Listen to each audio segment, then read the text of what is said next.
नमस्कार दर्शक बंधु मु प्रदीप आपण मानक स्वागत करुच्ची आजिर आउ एक नुआ भिडियो रे। तो आजिर ये भिडियो रे पोस्ट ऑफिस रे थिबा आउ एक सुंदर एवं दमदार स्कीम विषय आलोचना करिबा। जो स्कीम रे आपण मानक टंका डिपोजिट कला परे खूब कम समय मध्य 2 गुणा होता है एवं आपण मानक टंकार 2 गुण रिटर्न आपण माने पाई पारि थांती। तो कौन रही स्कीम एवं यही स्कीम रे आपण मानक कौन कौन सब बेनिफिट मिलिबो आसंतु ए भिडियो रे संपूर्ण डिटेल्स जानिबा। ता पूर्वरु चैनल को प्रथम थर विजिट करथिले वीडियो को लाइक करिवे, चैनल को सब्सक्राइब करिवे एवं पाखरे थिबा बेल आइकन को क्लिक करी आगो को बहुत सारा नुआ नुआ अपडेट पाई परिबे। तो जो स्कीम टीर ना रही किसान विकास पत्र, तो ये किसान विकास पत्र योजना रे आपण माने आपण मानक जमा राशि उपरे जाकि 2 गुण रिटर्न पाई थांती।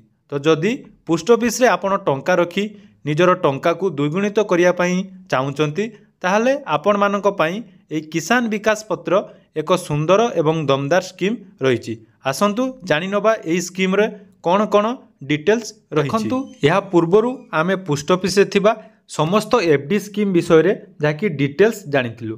ता सहित जदि आपण माने पोस्ट ऑफिस रो समस्त डिटेल्स वीडियो देखिया पई चाहुचंती ताले आपणकर पोस्ट ऑफिस नामक मु गुटे प्लेलिस्ट बनई देछि ता आपण आम डिस्क्रिप्शन ले पाई परिबे जाकि पोस्ट ऑफिस रो समस्त स्कीम विषय संपूर्ण डिटेल्स जानि परिबे। तो आजिर जो स्कीम टी रही ताहला किसान विकास पत्र योजना। तो यही योजना कौन एवं एथिरे कौन सुध रही एवं केउ माने ए अकाउंट खोली परिबे तार डिटेल्स जानतु। तो प्रथमे जदि कथा हबा एई किसान विकास योजना एक एफडी स्कीम अटे, अर्थात आपणक पई यह एक एककालीन जमा बा फिक्स डिपोजिट अटे। एथिरे आपणक वार्षिक 7.5% जहाँकि सुधर हार प्रदान करा जाय थाए एवं आपण मानक इन्वेस्टमेंट जहाँकि 115 मास रे डबल होता है। अर्थात जदि आमे कथा बा आपणक डिपोजिट परे एही टंका आपण 9 वर्ष 7 मास रे जहाँकि डबल पाई परिबे। एवं एही योजनार जहाँकि बा एही स्कीम रो सर्वनिम्न आपण 1000 टंका आरंभ करी मैक्सिमम आपणक पाखरे कोनोसी लिमिट न थाए बा आपण आपणक आवश्यकता अनुसार बा आपणक सक्षम अनुसार एठारे टंका इन्वेस्ट करि परिबे। तो आसंतु केउ माने एही अकाउंट खुलिबा तार डिटेल्स जानिबा। तो ए सिंगल अडल्ट अर्थात भारतर जेकोनोसी 18 वर्ष ऊर्ध्व नागरिक एही अकाउंट टी खुली पारिबो एवं आपण माने चाहिले एही अकाउंट को जॉइंट अकाउंट भाबरे 3 जनक नाम रे खुली पारिबे।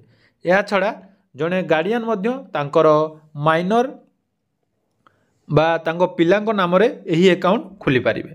देखंतु एही जो स्कीम टी रहिछि एहा एक फिक्स डिपोजिट जोंथरे आपण सर्वनिम्न 1000 टंका रु आरंभ करी 100 रो गुणितक हिसाब रे टंका डिपोजिट करि पारिबे। एवं एही स्कीम रे आपणकर सेमिति गुटिए कोनोसी नाही, आपण माने जत्ते थरो चाहिले एही स्कीम रे बा सेतोटी अकाउंट आपण खुली पारिबे। तो योजनार टीर नाम जाकि रहिछि किसान विकास पत्र। तो ये किसान विकास पत्र योजना आपण अकाउंट खोलिबार 9 वर्ष 7 मास मध्य आपण मानक टंका को जहाँकि द्विगुणित करिथाए। तो वर्तमान आपण माने पोस्ट ऑफिस रे एई किसान विकास योजना बा किसान विकास पत्र योजना रे टंका इन्वेस्ट करी आपण मानक टंका जहाँकि द्विगुणित करि पारिबे एवं आपण मानक टंका सुरक्षित रहिबा सहित आपण मानक एक भल रिटर्न एई स्कीम रे प्रदान करा जिवो। तो एही परी नुआ नुआ अपडेट देखिबा पई आपण मानन हम चैनल को सब्सक्राइब करन।